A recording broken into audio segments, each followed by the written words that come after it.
Well, we had a bear get into this yard. We had left it about 3/4 full with splits, nucs, and things like that. We haven't been here in a few weeks. My guess is for some reason the fence got compromised. With our type of chargers, as long as they're working and the battery's charged, bears just don't go through them. We have some pretty stout chargers. Could have been a limb went down on the fence and shorted it out. Maybe a battery went bad, you never know. Anyway, not everything's here. Some of the stuff is missing, which means the bear has carried it off into the woods. That's an instinct or a habit with bears. They'll literally pick up boxes and, take them 20, 30, 50 yards away so they're not getting stung up too badly while they eat. A lot of people think it's the honey that the bear is after, and really it's the brood that's very attractive to him, that protein source. I think honey's just kind of dessert. Okay, we got the mess all cleaned up. It wasn't too bad. We lost a few, but we salvaged almost all of them.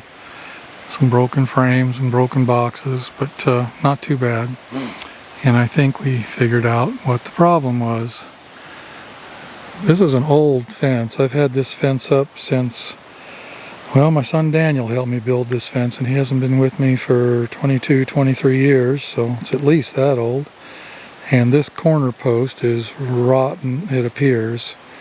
My guess is the bear pushed against this post and it caved in, shorted out the fence, and in he went.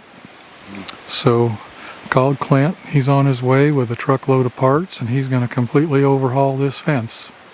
Got to have it done before dark because that bear will be back tonight, so we have to have a fence in proper working order or he will come right in again. He'll come back night after night after night until they've taken everything. These colonies were all mating a queen, and as far as we can tell, only one of them didn't make it. Even the ones that got tore up by the bear looked like he was probably cleaning brood out of them, so this yard mated well. We've got room for 18 more nucs. We will be bringing them in a few days, and we'll fill this yard up. This will be a yard of 40 for the sourwood flow. This is a great sourwood location up at the end of Middle Creek, just out of Otto, North Carolina. Very nice location. Camera may not pick it up, but we are surrounded by hills and mountains that are loaded with sourwood. So all's well. So today we're starting the process of shaking some of our second stories out, turning them into honey supers, at least in some of our yards. It's not rocket science. These colonies do have a nuc on top with a newly mated queen, and they are going to be used to requeen these colonies in a few weeks. And yeah, they're a pain in the butt to remove every time you work the colony, but it's going to pay off shortly when we requeen the colony. The field force that's already present with the nuc will add to the population of the colony. I'll show that later in a later video. So basically what Selena's doing, she checked to make sure it didn't have any swarm cells, so it's in good shape. And that all these second story boxes were sugar-free. We did not feed when these boxes were present and empty, so no problem there. So what she's going to do is create space to shake. I'll get her on this side maybe. Shake all the frames off. That ensures that the queen is not up there. Put the bee-free combs in another empty box. Then she'll put an excluder on, put that box back on, and add a third story. We are in a nectar flow. I can see that nectar is splashing as she's shaking these bees off. Yeah, lots of fresh nectar. It takes a little time, but this works. It creates a deep honey super right over the single story nest. These bees have, for the most part, gotten through the peak of the swarm season. We will still experience some swarming, but most of it is behind us now, and that's what that box is great for. You give them an empty box of comb like that for the queen to instantly move up into and start to lay, and it buys you probably 3 weeks of no swarming, And that's where we're at right now. So our timing is perfect for adding the third box and shaking these bees out. You can see all the white backs down there. They're doing a good job. Let's see, right now we've got black locust, tulip poplar, American holly, and let's see what else. I think that's it for the moment. That's the major ones anyway. There's other minor sources right now. Of course, she has to make sure all them bees get knocked out of that box.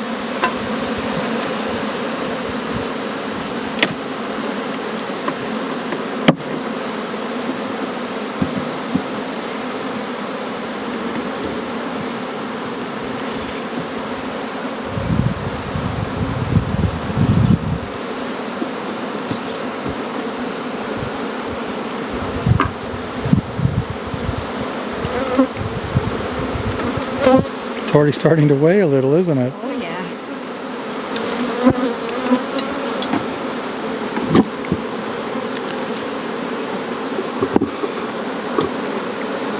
Because that's all drawn comb. We're lucky to have a lot of it. We have a lot of deep drawn comb right now. A wonderful asset to have.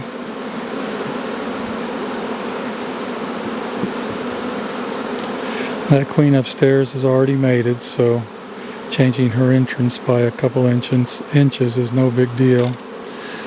Did you see any drone brood in that second box? I didn't. Okay, if you do see drone brood in this box you're shaking out, you need to create a little corner offset or something for an extra entrance so when the drones hatch they can get out of there.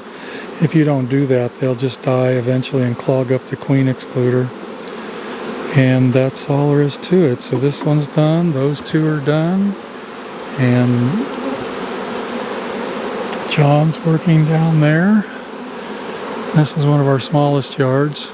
It has places for 24 colonies. We have 1, 2, 3, 4 dead spots. We'll fill those up shortly.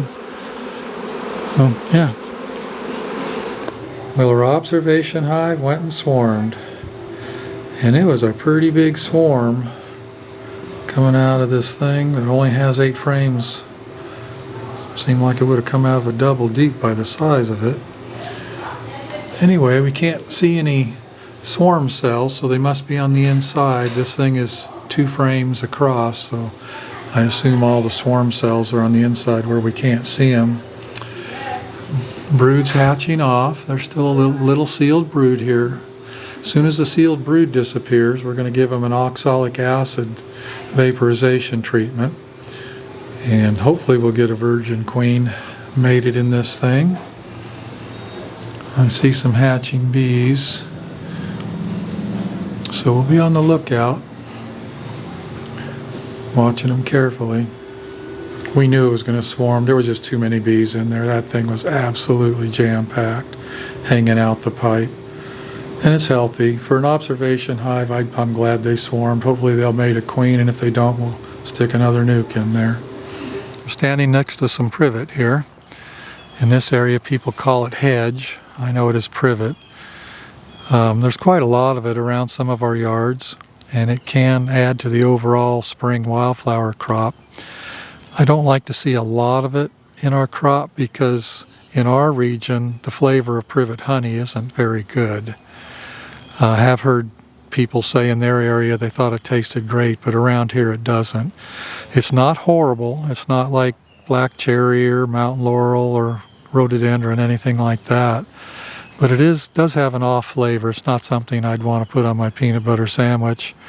But it's the only honey I know of that actually gets better with time. I kind of learned that by accident. Some years ago, I got a sample from a beekeeper in the panhandle of Florida, and I thought it was fine, and I told him I'd take the whole load. Well, what showed up on the semi was something entirely different. The color was great. Privet honey is light, looks great. But I had an entire semi-load of privet honey, which was not good. And of course, you can guess that I never purchased honey from that producer again. I don't like being lied to like that. Anyway, so I was using it very slowly. In our big blends where we have 30 or 32 drums, I might put 1 drum of it or 2. And although Louis, the guy that works for me that blends the honey, he and I could actually taste that it was in there. It really didn't ruin the flavor, and the customers had no problem with it at all. And as I was slowly using it, and we got into late winter and early spring the following year, I noticed that the flavor was much better. This honey actually tasted better after it was 6 months old than when it was fresh, and it's the only honey I'm aware of that actually does that actually gets better with time. It does crystallize, which of course most of the honey we deal with, if it's straight out of the extractor, it crystallizes eventually. Probably it crystallizes a little quicker than some, but not as fast as others. I see we have a lot of honeysuckle here right next to it. In our area, the bees don't work the honeysuckle much. Occasionally I'll see them on it, but not often. But boy, they wear this privet out. They love this stuff. And the blackberries in this location are beginning to wane. They're beyond peak. The next honey crop for this particular yard is actually going to be a little bit of Dutch white clover. I see it over there in the driveway where we came in. Dutch white clover is not a tremendous producer in this area. But actually this yard, we got 30-something yards, almost 40. This yard actually produces some honeydew most years in June. We don't have many yards that do that, but this one does. So we can look forward to that a little later. Honeydew is kind of like privet. It's not that great of honey. It's very dark. Flavor's different, of course. But like privet, if you don't get too much of it in your honey, it's palatable. In fact, in some cases, it can add a little bit of character if you have kind of bland, real sweet, bland honey. But it does not get better with time. It actually gets worse with time. So anyway, they're on the privet now. They're happy. They're not robbing. Easy to work today. Nice day. Got a lot of privet. I see the bees all over it up there. Got a lot of privet in this area. Dutch white clover is a good bee forage plant, and there are some buts here. In Georgia, I don't experience the nectar flow off of it like I did back in Oregon, and I'm pretty sure it's because of the pH of the soil. The typical pH in our area is about 5.5. That's pretty acidic. I pollinated Dutch white clover in the Willamette Valley in Oregon and had very good honey crops when I did that. But the pH where it was being grown was about 6.5, much different. If you're going to grow Dutch white clover as a bee forage plant and you have a low pH, I highly recommend liming the field. If you do that, you'll actually experience better growth and you'll experience better nectar production. We have quite a bit of it in our area, but we don't make huge crops off of it. It's just kind of it's a minor flow for us here in northeast Georgia. It's May 16th. We're in Raven Gap, Georgia, real close to the North Carolina line, and we're requeening and making nucs all at the same time. These are pretty good 3-story colonies, got honey in them, lots of brood. We're finding the queen and removing her. She's an old queen from last year. We're leaving 4 frames of brood in the bottom box. We are putting a new caged mated queen, introducing her into the bottom box, putting an excluder over that single-story box, and then putting the honey all back on top, what's left over. At the same time, we're making single frame of brood nucs. In some cases, the brood may only be 2/3, something like that. Frame of food, the rest are on comb, and then tomorrow we'll give them a queen cell on the 17th of May, with the sole intention of these being good, strong, single-story colonies going into winter. There's lots of time for that. These nucs that get a queen cell tomorrow will start expanding in strength around 5 weeks from now, which will be just ahead of the sourwood flow in this area. We'll transfer them into a single-story box with foundation, and hopefully they will draw at least a few frames out on the sourwood flow. Anything that does not get drawn out by the end of the sourwood flow, we will draw out artificially with thin sugar syrup. So we're requeening and making nucs all at the same time. These colonies really did need to be requeened. There's several not so good queens in here. They did make honey and brood up, but you can just tell by the brood patterns and stuff that they needed to go. Sometime this year, before winter, they would have absolutely had to be replaced to have good overwintering and good spring production next year. And we've got some friends from Hoopers Creek, North Carolina helping us. John, his nephew Ben, and his daughter Carla are here helping us seek out queens. It's a nice day. There isn't any robbing.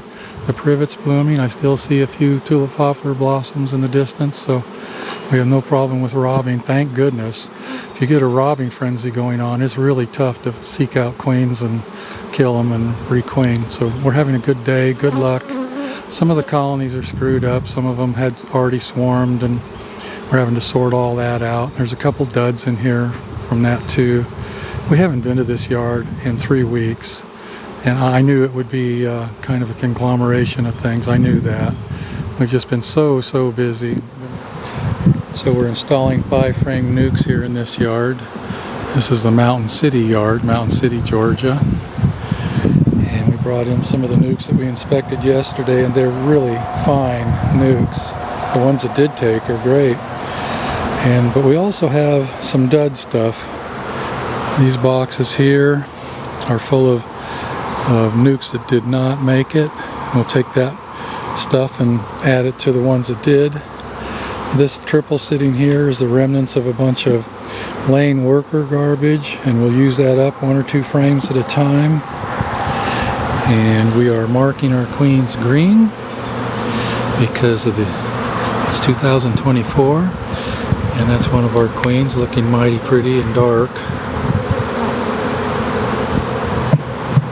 Yeah, she's brand new too, acting like a young queen. After they get a few months on them, they settle down and move slowly and more deliberately, but when they're young like that, they're quite nervous.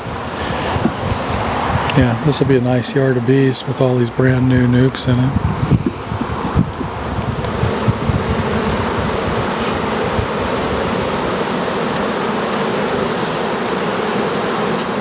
I do not know what this orange pollen is, but I'm glad to see it.